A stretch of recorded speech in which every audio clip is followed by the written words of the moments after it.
अरे पंडित जी जरा जल्दी जल्दी मंत्र पढ़िए यार, रात होने को आ गई है और कहीं वो भूतिया मुर्दों की बारात ना आ जाए। जानता हूँ भाई साहब, इसलिए जल्दी जल्दी मंत्र पढ़ रहा हूँ। रात का समय था। गांव में सभी लोग हो रही शादी में इकट्ठा हुए थे, लेकिन इस शादी में किसी के चेहरे पर जरा भी मुस्कुराहट नहीं थी, बल्कि सभी लोग घबराहट, बेचैनी और डर से भरे हुए थे। हे भगवान, बस मेरे बच्चे की शादी हो जाए और वो भूतिया बारात ना आ जाए। मदन अपनी बेटी लक्ष्मी की शादी के लिए भगवान से मन ही मन प्रार्थना कर रहा होता है और थोड़ी ही देर में शादी संपन्न होने वाली होती है कि तभी इस बिलासपुर गांव के रेलवे स्टेशन पर खून से भरी एक ट्रेन आकर रुकती है, जिसमें से एक बारात निकलती है। दूर से देखने पर तो ये इंसानों की बारात लग रही थी, लेकिन जैसे ही हम इसके करीब जाते हैं तो ये बारात इंसानों की नहीं बल्कि मरे हुए भूत, चुड़ैलों और मुर्दों की थी। चलो बारातियों, मेरी दुल्हन को लाने का समय आ गया है।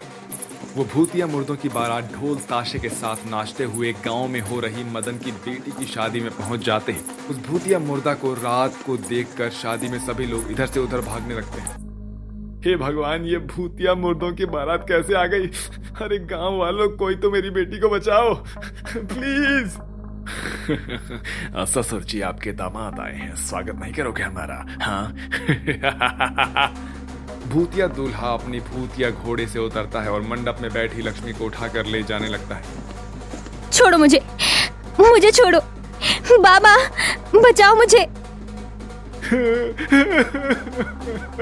भगवान के लिए मेरी बेटी को छोड़ दो। अरे चाहो तो मुझे ले जाओ। इस बूढ़े को ले जाकर भला क्या करेंगे?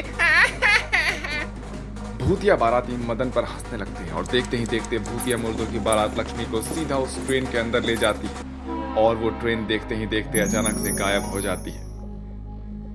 इस गांव में ये पहली बार नहीं था कि किसी लड़की को वो भूतिया मुर्दा बारात उठाकर ले गया हो। जब भी इस गांव में किसी लड़की की शादी होती है या फिर वो शादी लायक जवान होती है और उस लड़की को उठाकर ले जाती है और चाहते हुए भी गांव वाले कुछ भी नहीं कर सकते। ये भूतिया बारात का किस्सा कई सालों से ऐसे ही चला आ रहा था।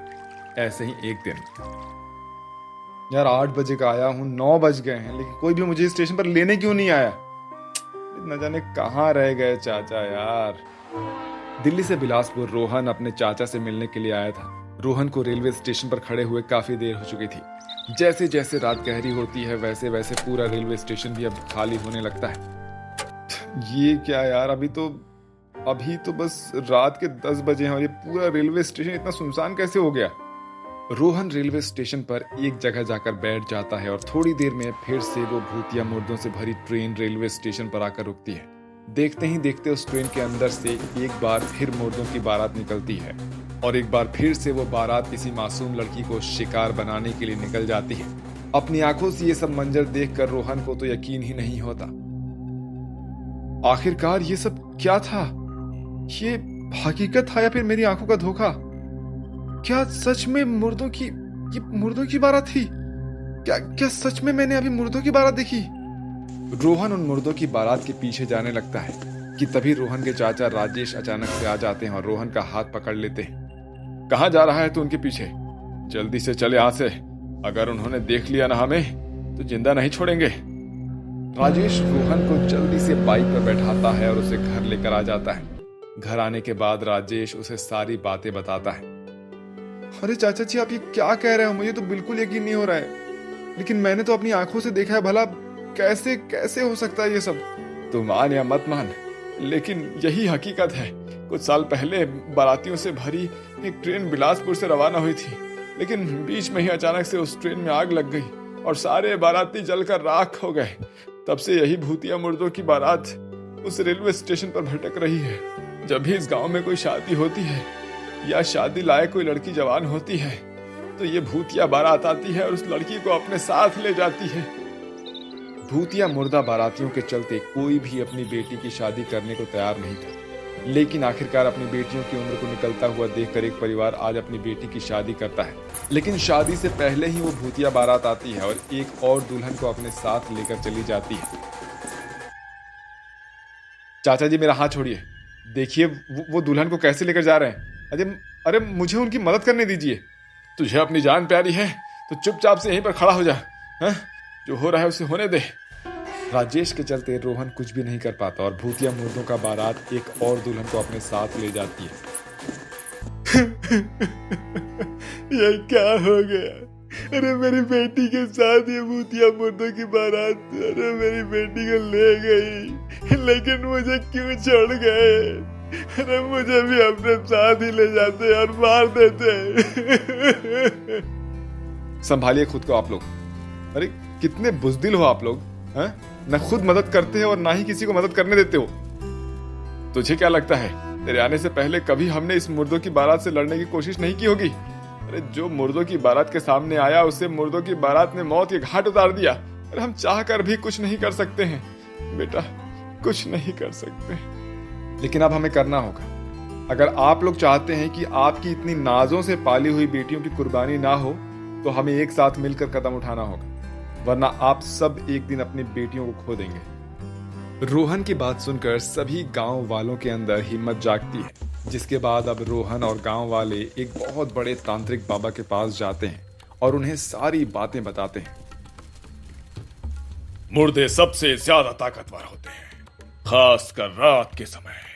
अगर तुम्हें ये मुर्दों की बारात को खत्म करना है तो तुम सिर्फ उन्हें दिन में ही खत्म कर सकते हो। तुम्हें कुछ भी करके इन भूतिया मुर्दों की बारात को सूरज की रोशनी में लाना होगा, और जैसे ही वो सूरज की रोशनी में आएंगे तभी तुम ये भभूति उन भूतिया बारात पर डाल देना, और इससे भूतिया बारात का खात्मा हो सकता है। रोहन गांव वालों के साथ मिलकर एक प्लान बनाता है और दिन में एक झूठी शादी करने का नाटक करता है। शादी की खबर जैसे ही उस भूतिया मुर्दों की बारात को पता चलती है तो बिना सोचे समझे वो रात के बजाय दिन में ही सुबह सुबह रेलवे स्टेशन पर आ जाते हैं और नाचते गाते हुए गांव में पहुंच जाते हैं। क्या बात है गांव वालों, आज तो आप लोग रात की बजाय दिन में ही अपनी बेटी की शादी करने चलते हैं। हाँ, अच्छा है, अच्छा है। देखो ऐसे ही अपनी बेटियों की शादी करो और अपनी बेटियों को मेरे हवाले कर दो। हाँ, कितना अच्छा लगता है ना मुझे। बहुत बेटियों की कुर्बानी दे दी इस गांव वालों ने, लेकिन अब और नहीं। अब वक्त आ गया है जब तेरा और तेरी भूतिया बारात हमेशा हमेशा के लिए खत्म हो जाएगी। मच्छर के बराबर जितने इंसान तू हमें खत्म करेगा। वो भूतिया दूल्हा रोहन का गला पकड़कर उसे हवा में उछाल देता है कि तभी रोहन अपनी जेब से भभूति निकालकर उस भूतिया दूल्हे और बारातियों पर डाल देता है, लेकिन उस भभूति का उस मुर्दा बारातियों पर कोई भी असर नहीं होता। तूने क्या सोचा तू इस भभूति को हमारे ऊपर डालेगा और हम लोग मर जाएंगे? हमें मारना तेरे बस की बात नहीं है। बस अब बहुत हुआ, अब तू मरेगा तू। उस तांत्रिक बाबा ने तो कहा था कि भभूति डालते ही ये मुर्दा बारात जलकर भस्म हो जाएगी, तो ऐसा हुआ क्यों नहीं? रोहन इतना बोल ही रहा होता है कि तभी उस तांत्रिक बाबा की याद आती है कि तांत्रिक बाबा ने उसे ये सब कुछ सूरज की रोशनी में करने को कहा था, और आसमान में तो उस वक्त काले बादल छाए हुए होते हैं। हे मुरली मनोहर, अपना चमत्कार दिखाओ, वरना इस गांव की सारी बेटियां एक एक करके यूं ही मर जाएगी। हे कृष्ण भगवान, हमारी मदद करो। मोहन हाथ जोड़कर मन ही मन भगवान श्री कृष्ण से प्रार्थना करने लगता है कि तभी अचानक से आसमान से काले बादल हटने लगते हैं और सूरज की किरणें उन भूतिया मुर्दा बारातियों पर पड़ने लगती है, जिसे देखकर रोहन बची हुई भभूति को उस भूतिया दूल्हा और बाकी के बारातियों पर डाल देता है, और देखते ही देखते वो भूतिया दूल्हा और बाराती जलने लगते हैं।